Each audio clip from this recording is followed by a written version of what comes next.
Assalamualaikum warahmatullahi wabarakatuh. Alhamdulillah wassalatu wassalamu ala Rasulillah wa ala alihi wa sahbihi wa mawalah wa la hawla wa la quwwata illa billahi wa ba'du. Alhamdulillah, di pagi hari ini kembali kita bisa duduk untuk bertalabul ilmi. Salawat dan juga salam kita hadiahkan kepada Rasul kita Nabi besar Muhammad sallallahu alaihi wasallam. Ada sebuah hadis dari Abi Sa'id Al-Khudri radhiyallahu anhu. Dakhala Rasulullah sallallahu alaihi wasallam dzata yaumin al-masjid. Kata Abi Sa'id Al-Khudri radhiyallahu anhu, suatu hari Nabi sallallahu alaihi wasallam masuk ke dalam masjid.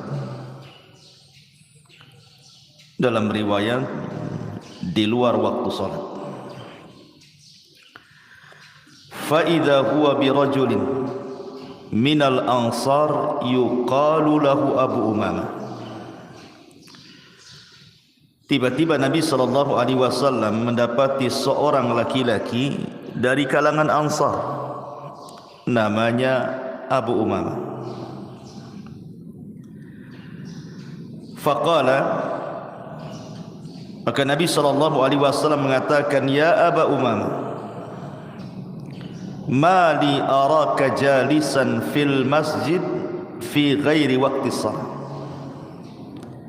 Wahai Abu Umamah, aku melihat dirimu duduk di masjid ini bukan waktu salat. Qala, maka Abu Umamah mengatakan, humumun lazimatni wa duyunun ya Rasulullah. Kegundahan yang kualami wahai Rasul, dan hutang-hutang yang melilitku.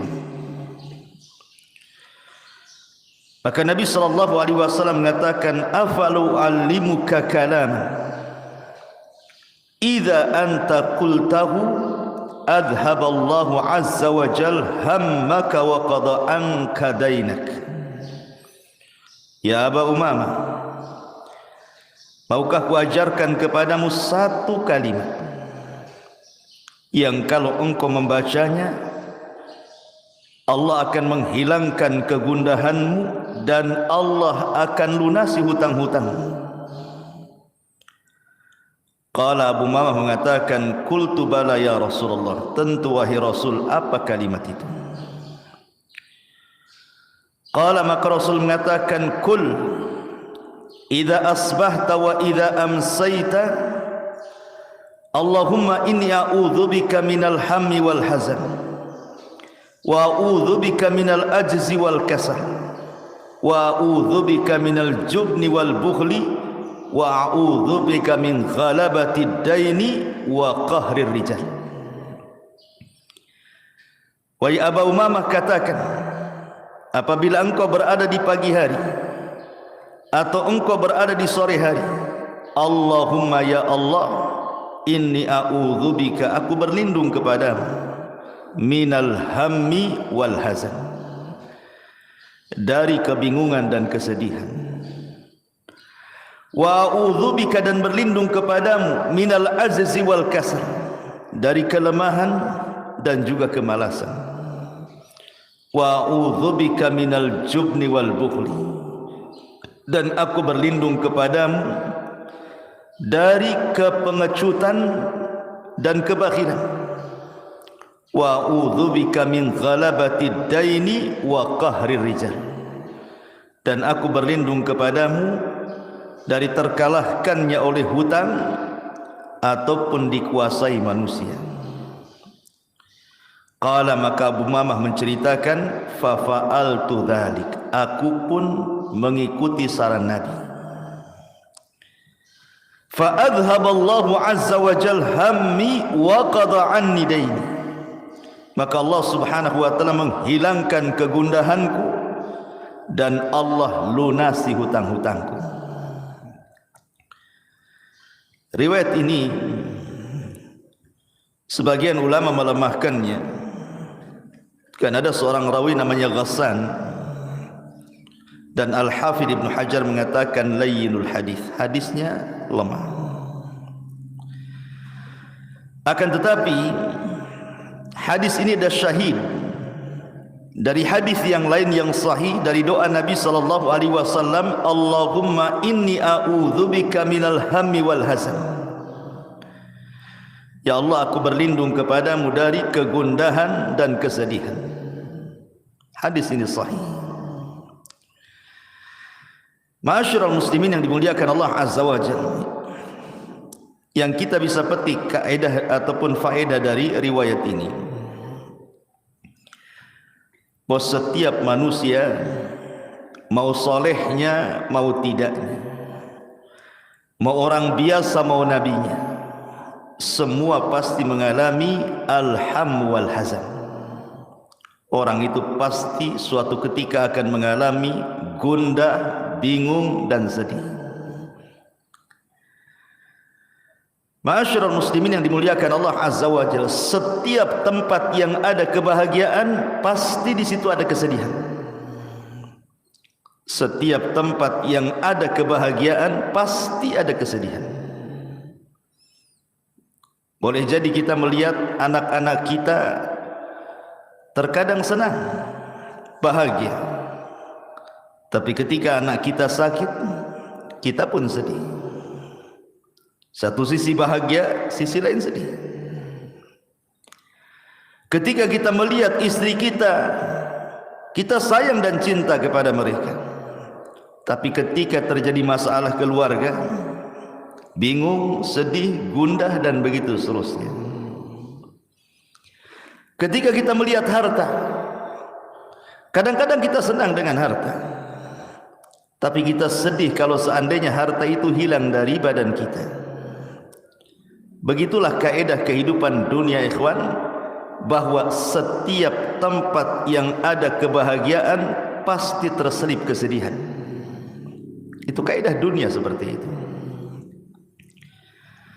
Tidak orang biasa, tidak orang soleh, tidak manusia seperti kita, tidak pula para nabi dan rasul, semua pasti mengalami. Ma'asyiral muslimin yang dimuliakan Allah azza wa jalla, kita perhatikan dalam kehidupan kita, terkadang ada orang sedih karena kehilangan anak. Anaknya tidak mati, boleh jadi dia pergi dari rumah bertahun-tahun tak kembali, sedihlah orang tua. Boleh jadi sedih itu karena sempitnya ekonomi, susahlah dia cari kerja ke sana kemari, itu tak dapat, bingung, gundah, sedih. Atau juga masalah keluarga, bertengkar suami istri, sedih, bertengkar dengan tetangga, sedih. Atau boleh jadi karena kematian, seseorang ditinggal mati orang yang dicintainya, entah orang tuanya, entah istrinya, entah anaknya, pasti akan sedih, akan gundah. Atau boleh jadi memikirkan sesuatu yang belum terjadi, masa depan. Kadang-kadang sudah bingung duluan dia. Macam mana masa depan anak saya? Macam mana masa depan ekonomi saya? Apakah hutang-hutang ini bisa saya lunasi atau tidak? Stres dia. Itulah penyebab kesedihan. Atau kadang-kadang sakit. Orang sakit itu jauh lebih sedih, lebih galau ya dibandingkan orang sehat. Atau boleh jadi seseorang menghendaki sesuatu tetapi tidak tercapai pula sesuatu itu, sedih juga kadang-kadang. Atau boleh jadi seseorang teringat dengan masa lalu, terkadang sedih juga mengingat masa lalu itu. Atau boleh jadi seseorang itu sedih karena ucapan manusia. Mungkin manusia menggibah dia, memfitnah dia, menghina dia, merendahkan dia, sedihlah dia. streslah dia, gundahlah dia. Atau boleh jadi ma'asyiral muslimin yang dimuliakan Allah Azza wa Jalla, kita sedih entah karena sebab apa, terkadang tanpa sebab tahu-tahu sedih. Ma'asyiral muslimin yang dimuliakan Allah Azza wa Jalla, namanya kebingungan, kegundahan, kesedihan itu masuk dalam semua perkara. Masuk dalam semua perkara. Kita lihat anak-anak, di situ juga dimasuki kesedihan. Lihat istri, dimasuki kesedihan. Lihat harta, dimasuki kesedihan. Lihat kawan, dan begitu seterusnya. Setiap tempat yang di dalamnya ada kebahagiaan terselip kesedihan. Itu sebuah keniscayaan. Ma'asyiral muslimin yang dimuliakan Allah Azza wa Jalla, tentu dengan melihat hadis ini ada pelajaran besar bagaimana Abu Umamah yang awalnya sedih jadi bahagia. Awalnya dia mengatakan di hadapan Rasul, humumun lazimatni wa duyun. Rasul, aku ini bingung, gundah hati dan sedih karena hutang-hutang menumpuk di kepalaku. Tapi setelah Nabi SAW mengarahkan untuk senantiasa membaca doa tadi, kata Abu Umamah, setelah aku lakukan apa yang disarankan Rasul, apa kata Abu Umamah? Azhaba anni hammi wa qada anni daini. Allah hilangkan kegundahanku dan Allah lunasi hutang-hutangku. Dalam setiap kesedihan itu pasti ada nikmat yang tersembunyi, ikhwan. Dalam setiap kegundahan hati itu ada nikmat yang terselubung. Terkadang manusia tidak memikirkannya. Kalau seseorang itu tidak sedih, dia tidak akan merasakan nikmat bahagia. Orang kalau tidak pernah galau, tidak pernah gundah, tidak pernah sedih, tidak akan merasakan nikmat bahagia. Orang kalau tidak pernah sempit kehidupannya, tidak akan pernah merasakan nikmat lapang. Sebagaimana orang yang sakit, kalaulah orang itu tidak pernah sakit, dia tidak pernah merasakan nikmatnya sehat. Coba kalau antum sakit, antum terasa, oh orang sehat itu enak juga. Jangankan itu, sakitnya mungkin tidak seberapa, sakit kepala mamanya kan itu. Tapi sakit kepala, sakit sekali kepala ini. Baru teringat enaknya ketika tidak sakit kepala. Kan itu. Atau kalau orang tidak pernah merasakan kefakiran, dia tidak akan merasakan nikmatnya kaya. Orang kalau belum pernah fakir, dia belum pernah merasakan nikmatnya kaya. Orang yang tidak pernah merasakan buta, dia tidak pernah merasakan nikmatnya melihat. Orang tidak pernah merasakan nikmatnya cahaya kalau tidak pernah hidup dalam kegelapan. Oh, enak juga cahaya ini, karena pernah mengalami kegelapan dia. Berarti taulah nikmat cahaya itu. Sebagaimana orang tidak pernah merasakan nikmat malam kalau tidak pernah berjalan di siang hari, atau mungkin sebaliknya. Begitu juga nikmat taubat. Orang tidak akan pernah merasakan nikmat bertaubat kepada Allah kalau sebelumnya dia tidak maksiat. Ma'asyiral muslimin yang dimuliakan Allah Azza wa Jalla, dan begitu seterusnya. Dalam setiap kesedihan itu pasti di situ ada kebahagiaan. Inna ma'al usri yusra, inna ma'al usri yusra. Setiap kesulitan itu pasti ada kemudahan. Adam alaihi salatu wassalam nikmat terus di sorga. Di sorga itu tidak ada kecuali kenikmatan. Allah uji dengan memakan buah larangan. Akhirnya Adam diturunkan ke bumi. Sedihlah Adam, baru tahu dia nikmatnya sorga. Itu Nabi. Nabi Musa alaihi salatu wassalam ketika dia membunuh seseorang dari Bani Israel, takut dia. Akhirnya dia pun lari dari Mesir ke Madian. Kemudian di Madian dia mendapatkan ketenangan, bisa menikah, punya anak, kemudian pulang dijadikan nabi dan rasul. Berawal dari kesedihan, berakhir dengan kebahagiaan, diangkat jadi nabi dan rasul. Ayub alaihi salatu wassalam kurang apa? Tidak ada satupun nabi yang diberikan ujian seberat Ayub. Tidak ada. Tidak ada manusia satupun yang diuji seberat Ayub alaihi salatu wassalam sejak Adam sampai hari ini, bahkan sampai kiamat. Diuji hartanya habis, anak-anaknya mati, ditimpakan penyakit, dijauhi manusia, dibicarakan manusia, tapi Ayub tidak pernah mengeluh. Dia bersabar dan mengharap pahala Allah Azza wa Jalla. Allah ganti kesedihan dengan kebahagiaan. Allah datangkan kembali nikmatnya, lebih hebat dan lebih jauh, lebih berlipat ganda dibandingkan sebelumnya. Maryam al-Adra, Maryam bintu Imran, wanita yang tidak pernah keluar dari mihrabnya, sujud, ruku, ibadah gitu.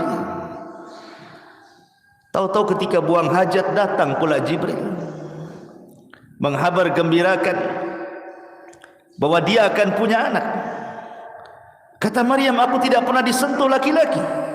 Macam mana kata-kata manusia nanti kepadaku? Aku punya anak, tak punya laki pula.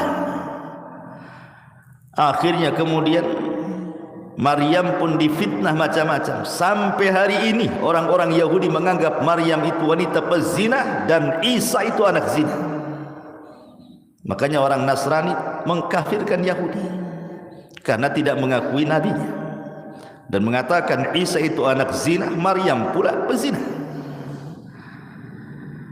Tetapi siapa yang tahu bahwa bayi yang dilahirkannya itu menjadi bayi yang kelak akan menjadi afdalul anbiya min Bani Israel, seafdal-afdalnya nabi dari Bani Israel. Kesenangan. Siapa lagi? Nabi Yunus sedih melihat kaumnya ketika didakwain tidak beriman, sehingga Allah mengatakan Yunus keluar itu zahaba mughadibah, keluar dalam kondisi marah.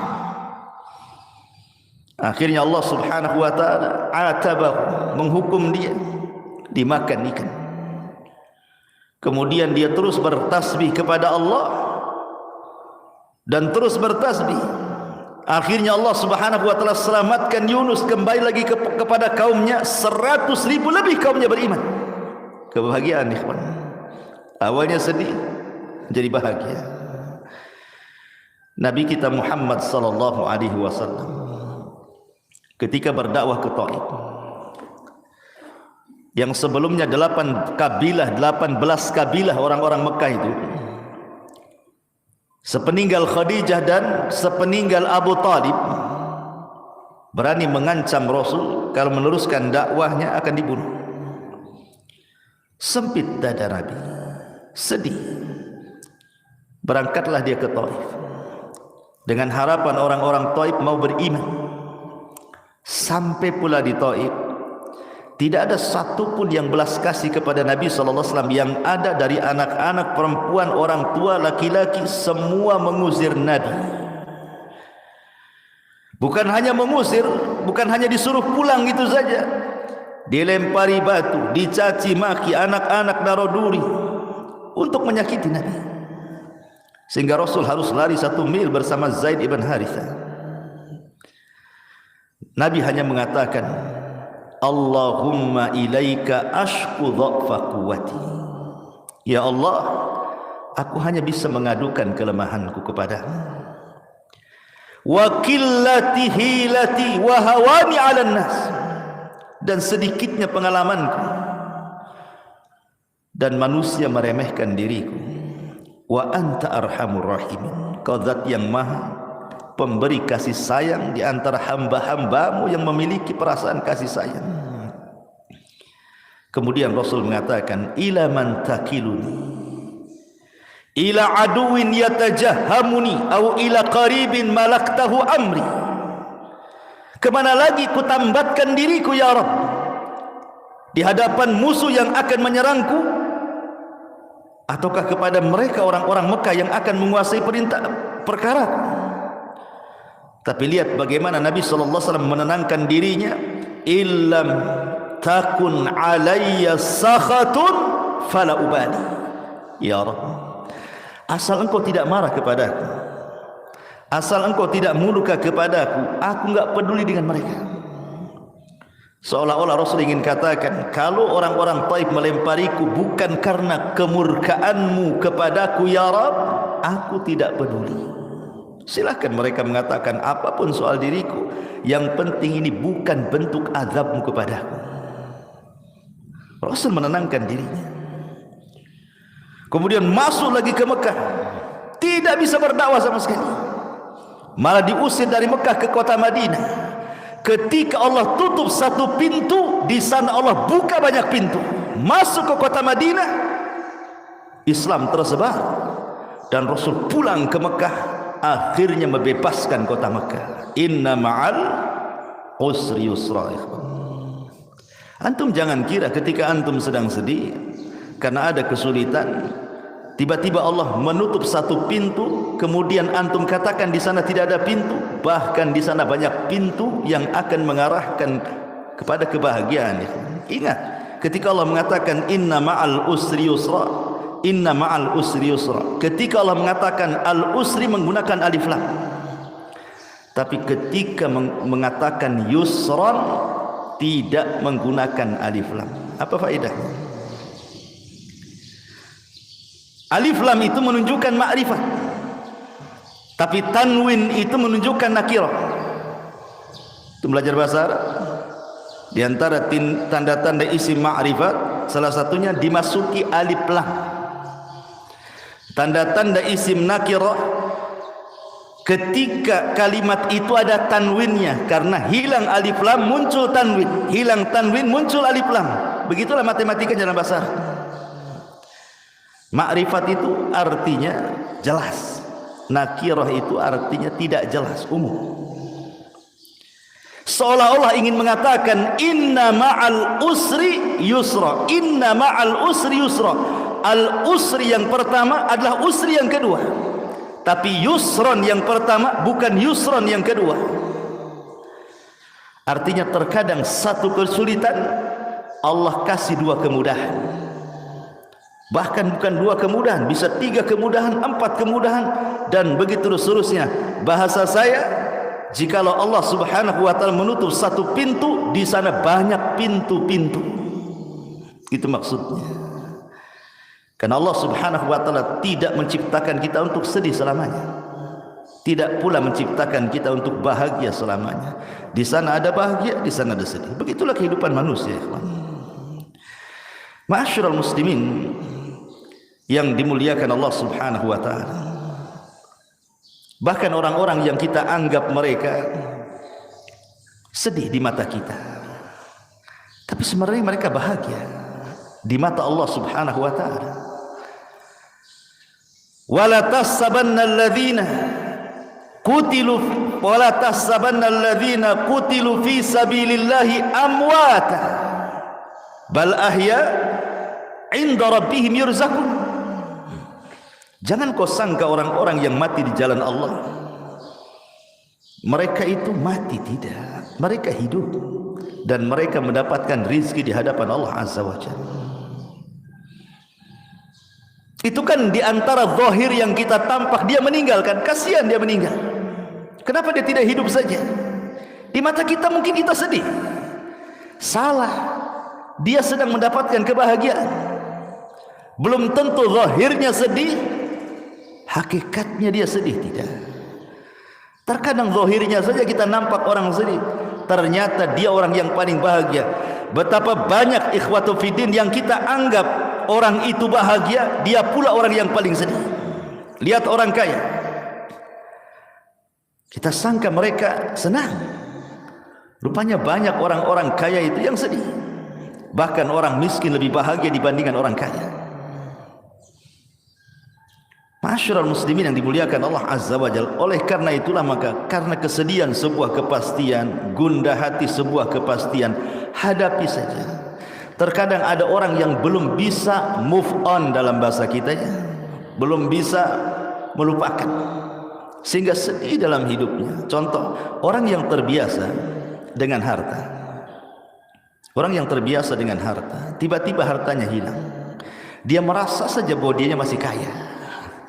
Tantang petenteng pada udah miskin kan itu ya.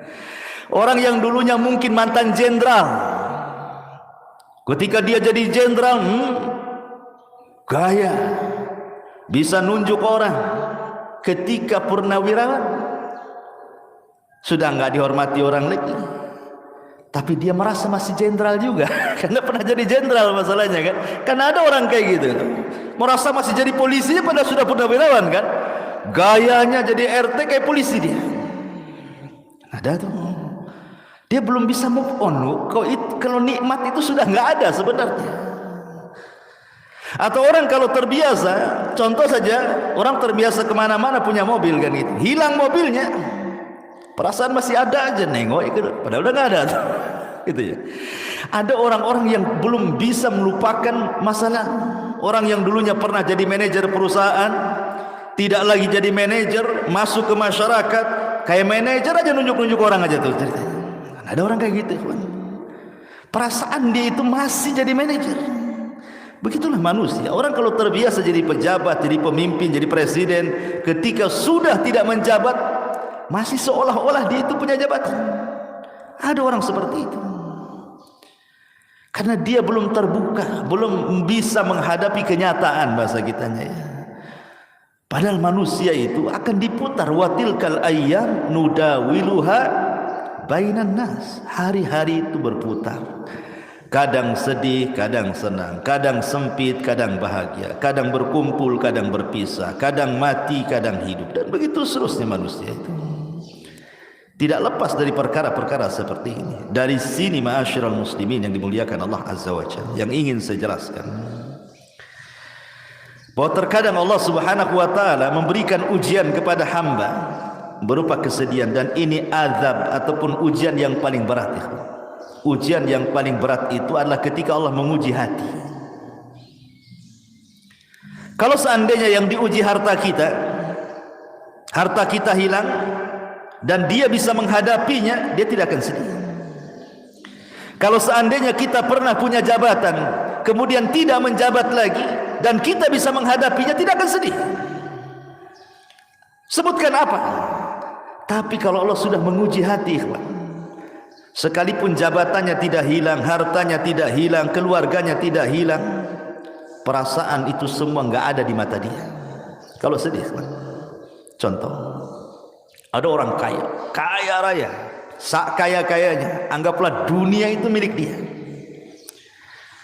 Tiba-tiba dia sakit, terbaring, stroke, diem aja di kasur dia.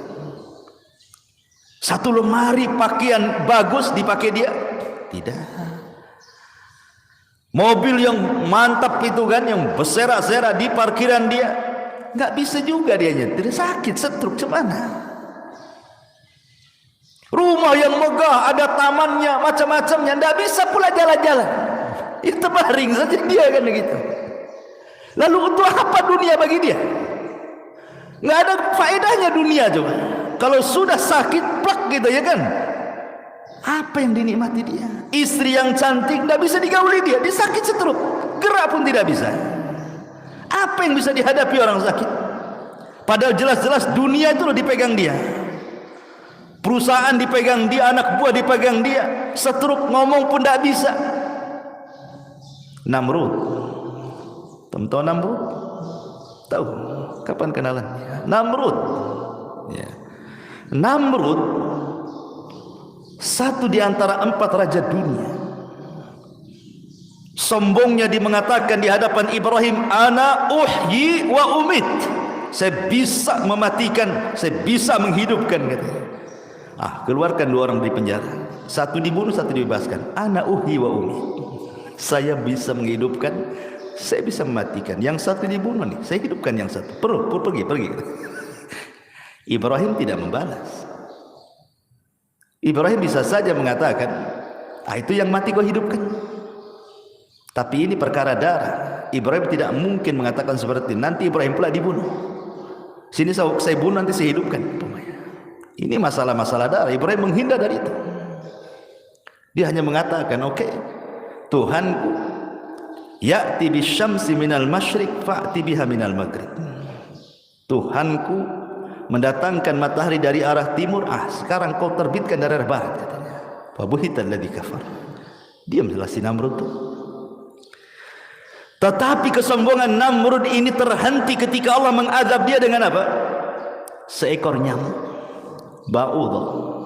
Satu nyamuk masuk ke lubang telinganya, bersarang di otaknya. Namrud pun sakit. Dalam riwayat Bani Israel, 40 tahun Namrud terbaring gara-gara nyamuk tadi. Lalu apa kekuasaan yang dia miliki? Dia nyuruh pembantunya untuk memukulkan setiap hari di kepalanya supaya nyamuk itu keluar. Dipukul sendal setiap hari. Akhirnya karena setiap hari dipukul, mati gara-gara dipukul sandal Namrud. Lihat ikhwan, Namrud, raja dunia, ketika Allah uji, sakit dia, apalah kekuasaan itu? Makanya ma'asyiral muslimin, belum tentu orang yang dianggap dia tidak bahagia, rupanya dia pula orang yang paling bahagia. Karena ada orang yang salah ketika mencari konsep kebahagiaan. Ada orang mengatakan bahwa bahagia itu bijam ilmal. Kalau hartanya banyak, bahagialah katanya. Kata siapa? Siapa yang lebih kaya dibandingkan Qarun? Tidak ada. Tidak ada manusia sekaya Qarun. Tapi apa kata Allah dalam Quran? Fa khassafna bihi wa bidarihil ardh. Kami hempaskan Qarun ke dasar bumi dan semua hartanya masuk ke dalam dasar bumi. Saking kayanya disebut-sebut sampai hari ini. Nemu dompet, harta Qarun. Harta Qarun nih katanya. Semua dinisbatkan ke Qarun.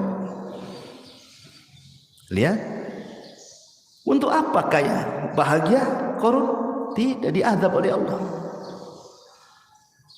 Kekuasaan, katanya itu sebab orang dapat bahagia, sehingga ada orang yang sikat kiri sikat kanan, kan itu ya. Sikut kiri sikut kanan. Bahagia seperti itu. Fir'aun sombong dengan kekuasaannya dan mengatakan seluruh pantai di Mesir di bawah kakiku. Ketika dia sombong dengan pantai, ditenggelamkan pula dia di pantai. Fa aghraqnahu wa junudahu. Kami tenggelamkan si Fir'aun plus bala tentaranya. Siapa lagi?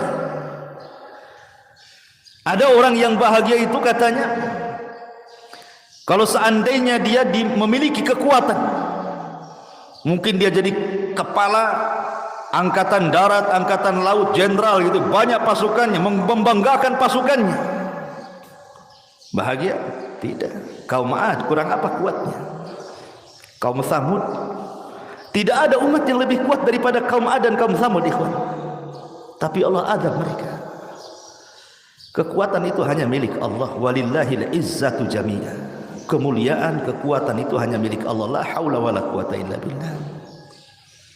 Oh, kalau bahagia itu banyak anak, banyak istri, hartanya melimpah, rumahnya luas. Al-Walid ibnul Mughirah. Tidak ada manusia yang paling kaya di zaman jahiliyah melebihi Al-Walid ibn Mughirah. Kekayaannya terbentang dari Mekah sampai ke Taif. Semua tanah dia itu. Dengan kebun kurmanya. Bahkan anak-anaknya tidak pernah lepas dari ayahnya. Wa banina syuhuda wa mahattu lahu tamhida. Anak-anaknya tidak pernah keluar daripada orang tuanya. Begitulah orang kalau antum nanti sudah tua, antum akan merasakan. Karena orang itu semakin tua, secara psikologi maka emosinya bertambah, akan kembali seperti anak-anak. Dia tidak mau jauh dari anak-anaknya. Sedih kalau anak-anaknya nggak ada di matanya. Sedih kalau anak-anaknya tidak menolongnya, tidak birrul walidain. Begitu nanti antum akan merasakan fase-fase seperti itu. Takut kalau seandainya anaknya tidak bersamanya. Tapi al-walid, anak-anaknya tidak lepas daripada dirinya. Wa banina syuhuda. Tapi apa ujung Al-Quran? Sa'uslihi saqar. Allah katakan kami akan masukkan si Walid ke dalam neraka saqar. Turun surah Al-Mudaththir. Ma'asyiral muslimin yang dimuliakan Allah Subhanahu wa taala. Lalu kalau sudah begitu, apa manfaatnya coba? Kita tidak mengingkari harta itu bisa menyumbang kebahagiaan, tapi bukan segala-galanya. Kita tidak pernah mengingkari kedudukan, pangkat, jabatan, juga adalah secercah kebahagiaan di situ. Tapi sekali lagi itu bukan segala-galanya. Karena kebahagiaan yang hakikat itu bukan seperti itu. Ma'asyiral muslimin yang dimuliakan Allah Subhanahu wa taala. Yang ingin saya katakan, Ibrahim ibn Adham rahimahullahu taala sampai mengatakan, "Law 'alimal muluk wa abna'ul muluk ma nahnu fihi minas sururi wan na'im idzan lajaladuna 'alaihi bisuyuf." Lihat kata Ibrahim bin Adham, seandainya para raja itu mengetahui atau anak-anak raja itu mengetahui tentang kami para ulama, apa yang kami rasakan dari keindahan, kesenangan, kelapangan hati yang dirasakan para ulama itu, tentu mereka akan memenggal kepala-kepala kami dengan pedang, karena mereka tidak punya kebahagiaan seperti yang kami miliki. Syekhul Islam Ibn Taimiyah rahimahullahu ta'ala suatu ketika pernah sakit. Diceritakan dari Imam Ibnul Qayyim rahimahullahu ta'ala, sang dokter datang kepada Imam Ibn Taimiyah yang ketika itu Ibn Taimiyah sedang sakit parah, tapi masih disibukkan membaca kitab dan mencatat kitab.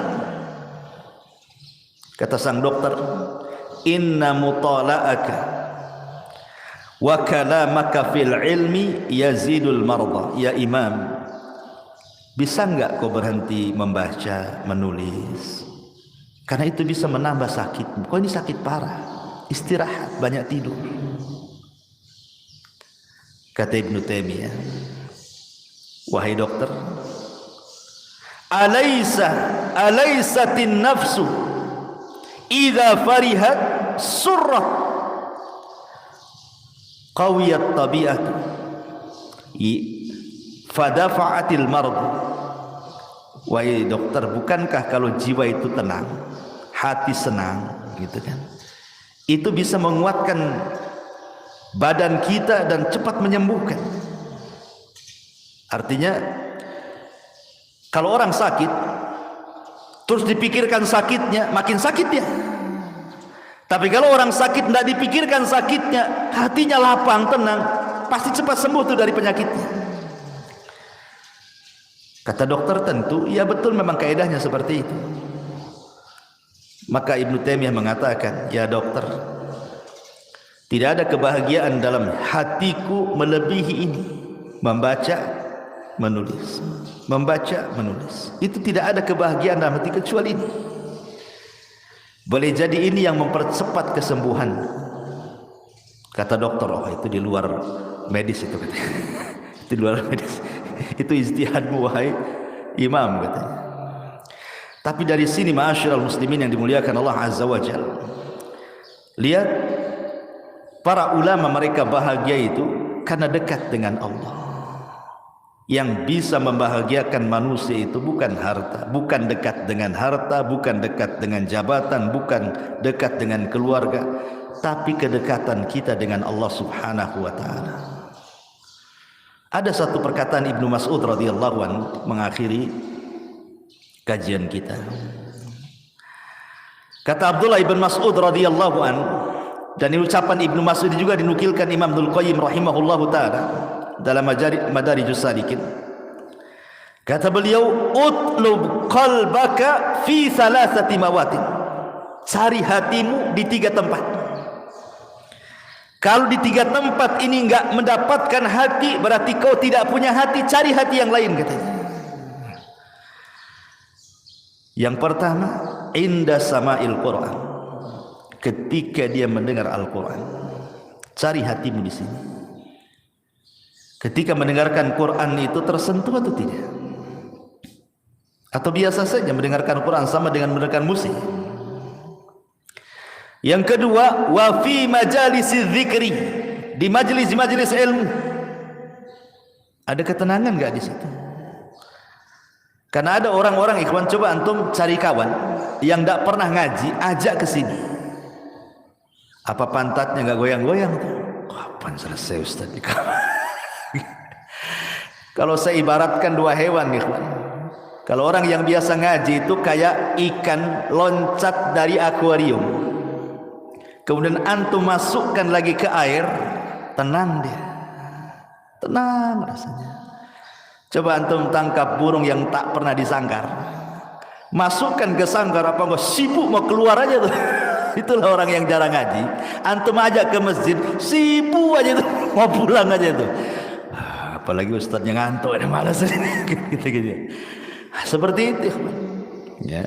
Ataupun pamannya, kata beliau, kata sahabat Ibnu Mas'ud radhiyallahu an, wa fi waqtil khalawat, cari hatimu di saat-saat engkau menyendiri. Bangun sepertiga malam, enggak ada orang, semua tidur kecuali antum dengan Allah saja. Kata beliau, fa illam tajidhu fi hadhil mawatin, kalau engkau tidak mendapati hatimu di 3 tempat ini, fa'lam, ketahuilah, annahu la qalbalaka, engkau tidak punya hati. Fasalillaha qalban, minta lagi kepada Allah agar diberikan hati akhar yang lain, katanya. Berarti hatimu mati itu. Minta lagi kepada hati yang lain. Bahkan orang-orang yang kita anggap mereka sedih di mata kita, tapi sebenarnya mereka bahagia di mata Allah Subhanahu wa taala. Wala tahsabanna alladhina qutilu wala tahsabanna alladhina qutilu fi sabilillahi amwata bal ahya 'inda rabbihim yurzaqun. Jangan kau sangka orang-orang yang mati di jalan Allah mereka itu mati, tidak. Mereka hidup dan mereka mendapatkan rizki di hadapan Allah Azza wa Jalla. Itu kan di antara zahir yang kita tampak. Dia meninggalkan, kasihan dia meninggal. Kenapa dia tidak hidup saja? Di mata kita mungkin kita sedih. Salah, dia sedang mendapatkan kebahagiaan. Belum tentu zahirnya sedih, hakikatnya dia sedih, tidak. Terkadang zahirnya saja kita nampak orang sedih, ternyata dia orang yang paling bahagia. Betapa banyak ikhwatu fiddin yang kita anggap orang itu bahagia, dia pula orang yang paling sedih. Lihat orang kaya, kita sangka mereka senang, rupanya banyak orang-orang kaya itu yang sedih. Bahkan orang miskin lebih bahagia dibandingkan orang kaya. Masyarul muslimin yang dimuliakan Allah Azza wa Jalla. Oleh karena itulah, maka karena kesedihan sebuah kepastian, gundah hati sebuah kepastian, hadapi saja. Terkadang ada orang yang belum bisa move on dalam bahasa kita, ya, belum bisa melupakan, sehingga sedih dalam hidupnya. Contoh, orang yang terbiasa dengan harta, orang yang terbiasa dengan harta, tiba-tiba hartanya hilang, dia merasa saja bahwa dia masih kaya, tantang petenteng, pada udah miskin kan itu. Orang yang dulunya mungkin mantan jenderal, ketika dia jadi jenderal, gaya, bisa nunjuk orang. Ketika purnawirawan, sudah nggak dihormati orang lagi, tapi dia merasa masih jenderal juga karena pernah jadi jenderal. Masalahnya kan, karena ada orang kayak gitu, merasa masih jadi polisi padahal sudah purnawirawan kan. Gayanya jadi RT kayak polisi dia. Ada tuh. Dia belum bisa move on. Kalau nikmat itu sudah nggak ada sebenarnya. Atau orang kalau terbiasa, contoh saja, orang terbiasa kemana-mana punya mobil kan gitu, hilang mobilnya, perasaan masih ada aja nengok, padahal udah nggak ada. Gitu ya. Ada orang-orang yang belum bisa melupakan masalah. Orang yang dulunya pernah jadi manajer perusahaan, tidak lagi jadi manajer, masuk ke masyarakat, kayak manajer aja nunjuk-nunjuk orang aja tuh. Ada orang kayak gitu. Perasaan dia itu masih jadi manajer. Begitulah manusia. Orang kalau terbiasa jadi pejabat, jadi pemimpin, jadi presiden, ketika sudah tidak menjabat, masih seolah-olah dia itu punya jabatan. Ada orang seperti itu. Karena dia belum terbuka, belum bisa menghadapi kenyataan bahasa kitanya ya. Padahal manusia itu akan diputar, watilkal ayyam nudawiluha bainan nas. Hari-hari itu berputar. Kadang sedih, kadang senang, kadang sempit, kadang bahagia, kadang berkumpul, kadang berpisah, kadang mati, kadang hidup, dan begitu seterusnya manusia itu. Tidak lepas dari perkara-perkara seperti ini. Dari sini ma'asyiral muslimin yang dimuliakan Allah Azza wa Jalla, yang ingin saya jelaskan, bahwa terkadang Allah Subhanahu wa taala memberikan ujian kepada hamba berupa kesedihan, dan ini azab ataupun ujian yang paling berat. Ujian yang paling berat itu adalah ketika Allah menguji hati. Kalau seandainya yang diuji harta kita hilang dan dia bisa menghadapinya, dia tidak akan sedih. Kalau seandainya kita pernah punya jabatan, kemudian tidak menjabat lagi, dan kita bisa menghadapinya, tidak akan sedih. Sebutkan apa? Tapi kalau Allah sudah menguji hati, sekalipun jabatannya tidak hilang, hartanya tidak hilang, keluarganya tidak hilang, perasaan itu semua nggak ada di mata dia. Kalau sedih, contoh, ada orang kaya raya, sak kaya-kayanya, anggaplah dunia itu milik dia. Tiba-tiba dia sakit, terbaring, stroke, diem aja di kasur dia. Satu lemari pakaian bagus dipakai dia? Tidak. Mobil yang mantap itu kan, yang berserak-serak di parkiran dia, nggak bisa juga dia nyetir, sakit, stroke, cuman. Rumah yang megah, ada tamannya, macam-macamnya, tidak bisa pula jalan-jalan. Itu baring saja dia kan begitu. Lalu untuk apa dunia bagi dia? Nggak ada faedahnya dunia coba. Kalau sudah sakit plak gitu ya kan. Apa yang dinikmati dia? Istri yang cantik tidak bisa digauli dia sakit stroke, gerak pun tidak bisa. Apa yang bisa dihadapi orang sakit? Padahal jelas-jelas dunia itu loh dipegang dia. Perusahaan dipegang dia, anak buah dipegang dia, stroke, ngomong pun tidak bisa. Namrud, tahu Namrud? Tahu? Kapan kenalannya? Namrud. Ya. Namrud satu di antara 4 raja dunia. Sombongnya dia mengatakan di hadapan Ibrahim, ana uhyi wa umit. Saya bisa mematikan, saya bisa menghidupkan katanya. Keluarkan 2 orang dari penjara, satu dibunuh, satu dibebaskan. Ana uhyi wa umit. Saya bisa menghidupkan, saya bisa mematikan. Yang satu dibunuh nih, saya hidupkan yang satu. Pergi. Ibrahim tidak membalas. Ibrahim bisa saja mengatakan, itu yang mati kau hidupkan. Tapi ini perkara darah. Ibrahim tidak mungkin mengatakan seperti itu. Nanti Ibrahim pula dibunuh. Sini saya bunuh, nanti saya hidupkan. Ini masalah-masalah darah. Ibrahim menghindar dari itu. Dia hanya mengatakan, oke, Tuhanku, ya'ti bisyamsi minal masyriq fa'ti biha minal maghrib. Tuhanku mendatangkan matahari dari arah timur, sekarang kau terbitkan dari arah barat, katanya. Fa buhital ladzi kafar. Diam jelas si Namrud.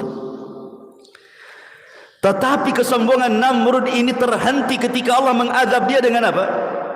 Seekor nyamuk. Ba'udah. Satu nyamuk masuk ke lubang telinganya, bersarang di otaknya. Namrud pun sakit. Dalam riwayat Bani Israel, 40 tahun Namrud terbaring gara-gara nyamuk tadi. Lalu apa kekuasaan yang dia miliki? Dia nyuruh pembantunya untuk memukulkan setiap hari di kepalanya supaya nyamuk itu keluar. Dipukul sendal setiap hari. Akhirnya karena setiap hari dipukul, mati gara-gara dipukul sandal Namrud. Lihat ikhwan, Namrud, raja dunia, ketika Allah uji, sakit dia, apalah kekuasaan itu. Makanya ma'asyiral muslimin, belum tentu orang yang dianggap dia tidak bahagia, rupanya dia pula orang yang paling bahagia. Karena ada orang yang salah ketika mencari konsep kebahagiaan. Ada orang mengatakan bahwa bahagia itu bijam ilma. Kalau hartanya banyak, bahagialah katanya. Kata siapa? Siapa yang lebih kaya dibandingkan Qarun? Tidak ada. Tidak ada manusia sekaya Qarun. Tapi apa kata Allah dalam Quran? Fa khasafna bihi wa bidarihil ardh. Kami hempaskan Qarun ke dasar bumi dan semua hartanya masuk ke dalam dasar bumi. Saking kayanya disebut-sebut sampai hari ini. Nemu dompet, harta Qarun. Harta Qarun nih katanya. Semua dinisbatkan ke Qarun. Lihat. Untuk apa kaya? Bahagia Qarun? Tidak, diazab oleh Allah. Kekuasaan, katanya itu sebab orang dapat bahagia, sehingga ada orang yang sikat kiri sikat kanan, kan itu ya. Sikut kiri sikut kanan. Bahagia seperti itu. Fir'aun sombong dengan kekuasaannya dan mengatakan seluruh pantai di Mesir di bawah kakiku. Ketika dia sombong dengan pantai, ditenggelamkan pula dia di pantai. Fa aghraqnahu wa junudahu. Kami tenggelamkan si Fir'aun plus bala tentaranya. Siapa lagi? Ada orang yang bahagia itu katanya, kalau seandainya dia memiliki kekuatan, mungkin dia jadi kepala angkatan darat, angkatan laut, jenderal gitu, banyak pasukannya, membanggakan pasukannya. Bahagia? Tidak. Kaum Ad kurang apa kuatnya? Kaum Tsamud, tidak ada umat yang lebih kuat daripada kaum Ad dan kaum Tsamud, ikhwan. Tapi Allah azab mereka. Kekuatan itu hanya milik Allah. Walillahil izzatu jami'an. Kemuliaan, kekuatan itu hanya milik Allah. La haula wala quwata illa billah. Oh, kalau bahagia itu banyak anak, banyak istri, hartanya melimpah, rumahnya luas. Al-Walid ibnul Mughirah. Tidak ada manusia yang paling kaya di zaman jahiliyah melebihi Al-Walid ibn Mughirah. Kekayaannya terbentang dari Mekah sampai ke Taif. Semua tanah dia dengan kebun kurmanya. Bahkan anak-anaknya tidak pernah lepas dari ayahnya. Wa banina syuhuda wa mahattu lahu tamhida. Anak-anaknya tidak pernah keluar daripada orang tuanya. Begitulah orang kalau antum nanti sudah tua, antum akan merasakan, karena orang itu semakin tua secara psikologi, maka emosinya bertambah, akan kembali seperti anak-anak. Dia tidak mau jauh dari anak-anaknya. Sedih kalau anak-anaknya nggak ada di matanya. Sedih kalau anak-anaknya tidak menolongnya, tidak birrul walidain. Begitu nanti antum akan merasakan fase-fase seperti itu. Takut kalau seandainya anaknya tidak bersamanya. Tapi Al-Walid, anak-anaknya tidak lepas daripada dirinya. Wa banina syuhuda. Tapi apa ujung Al-Quran? Sa'uslihi saqar. Allah katakan kami akan masukkan si Walid ke dalam neraka saqar. Turun surah Al-Mudaththir. Ma'asyiral muslimin yang dimuliakan Allah Subhanahu wa taala. Lalu kalau sudah begitu, apa manfaatnya coba? Kita tidak mengingkari harta itu bisa menyumbang kebahagiaan, tapi bukan segala-galanya. Kita tidak pernah mengingkari kedudukan, pangkat, jabatan, juga adalah secercah kebahagiaan di situ. Tapi sekali lagi itu bukan segala-galanya. Karena kebahagiaan yang hakikat itu bukan seperti itu. Ma'asyiral muslimin yang dimuliakan Allah Subhanahu wa taala. Yang ingin saya katakan, Ibrahim ibn Adham rahimahullahu taala sampai mengatakan, "Law 'alimal muluk wa abna'ul muluk ma nahnu fihi minas sururi wan na'im idzan lajaladuna 'alaihi bisuyuf." Lihat kata Ibrahim bin Adham, seandainya para raja itu mengetahui atau anak-anak raja itu mengetahui tentang kami para ulama, apa yang kami rasakan dari keindahan, kesenangan, kelapangan hati yang dirasakan para ulama itu, tentu mereka akan memenggal kepala-kepala kami dengan pedang, karena mereka tidak punya kebahagiaan seperti yang kami miliki. Syekhul Islam Ibn Taimiyah rahimahullahu ta'ala suatu ketika pernah sakit, diceritakan Imam Ibnul Qayyim rahimahullahu ta'ala. Sang dokter datang kepada Imam Ibn Taimiyah yang ketika itu Ibn Taimiyah sedang sakit parah, tapi masih disibukkan membaca kitab dan mencatat kitab. Kata sang dokter, "Inna mutala'aka wa kalamaka fil ilmi yazidul marda." Ya Imam, bisa enggak kau berhenti membaca, menulis? Karena itu bisa menambah sakit. Kau ini sakit parah, istirahat, banyak tidur. Kata Ibn Taimiyah, "Wahai dokter,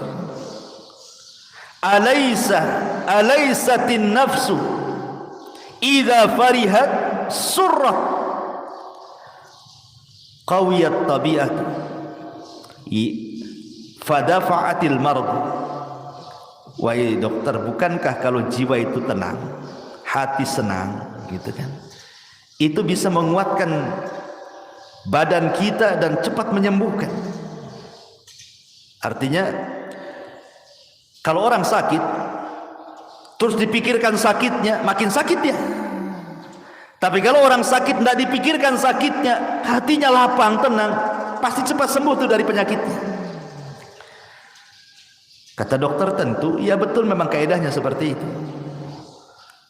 Maka Ibnu Taimiyah mengatakan, "Ya dokter, tidak ada kebahagiaan dalam hatiku melebihi ini, membaca, menulis, membaca, menulis. Itu tidak ada kebahagiaan dalam hati kecuali ini.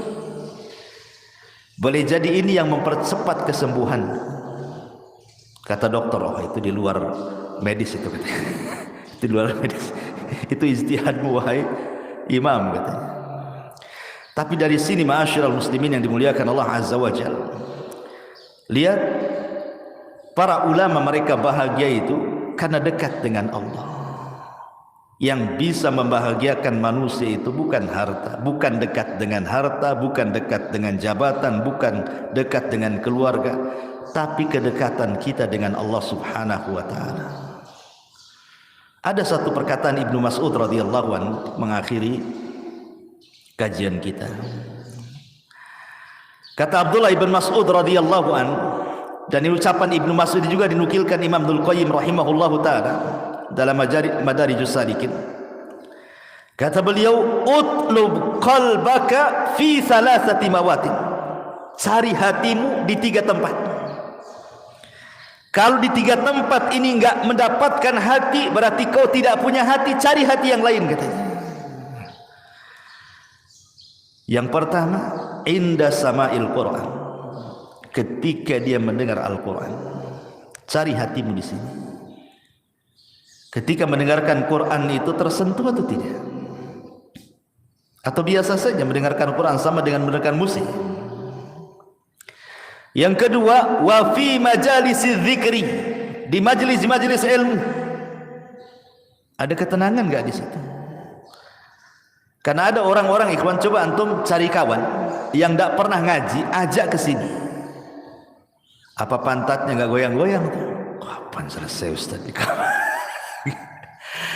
Kalau saya ibaratkan 2 hewan, ikhwan. Kalau orang yang biasa ngaji itu kayak ikan loncat dari akuarium. Kemudian antum masukkan lagi ke air, tenang dia, tenang rasanya. Coba antum tangkap burung yang tak pernah disangkar, masukkan ke sangkar, apa enggak sibuk mau keluar aja tuh. Itulah orang yang jarang ngaji. Antum ajak ke masjid, sibuk aja tuh, mau pulang aja tuh. Apalagi ustadznya ngantuk, ada malas gitu. Seperti itu. Ya. Ataupun pamannya kata beliau, kata sahabat Ibnu Mas'ud radhiyallahu an, wa fi waqtil khalawat, cari hatimu di saat-saat engkau menyendiri. Bangun sepertiga malam, enggak ada orang, semua tidur kecuali antum dengan Allah saja. Kata beliau, fa illam tajidhu fi hadhil mawatin, kalau engkau tidak mendapati hatimu di tiga tempat ini, fa'lam, ketahuilah, annahu la qalbalaka, engkau tidak punya hati. Fasalillaha qalban, minta lagi kepada Allah agar diberikan hati akhar yang lain, katanya. Berarti hatimu mati itu. Minta lagi kepada hati yang lain. Ya, ini diantara faedah yang disebutkan oleh Abdullah bin Mas'ud radhiyallahu an. Subhanaka wa bihamdika, asyhadu an la ilaha illa anta, astaghfiruka wa atubu ilaik. Allahu ta'ala alam. Assalamualaikum warahmatullahi wabarakatuh.